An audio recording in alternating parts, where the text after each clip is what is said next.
தாவேகாவில் வேக வேகமாக காங்கிரஸ் போய் ஆதரவு கொடுக்குது. காங்கிரஸ் எந்த கட்சியோட கூட்டணியில இருந்ததுன்னா திமுக தலைமையில தான் கூட்டணி.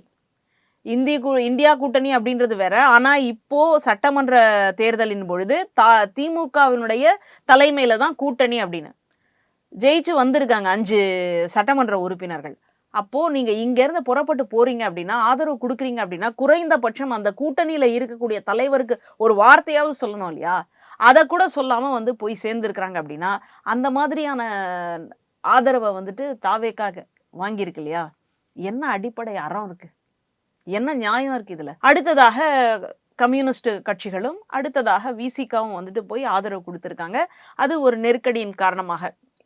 இந்த காங்கிரஸ் சேர்ந்திருக்காங்க, இவங்களும் சேர்ந்திருக்காங்க. இவங்க சேர்ந்தது மட்டும் நெருக்கடி அப்படின்னு சொல்ல வேண்டிய காரணம் என்ன இருக்கு?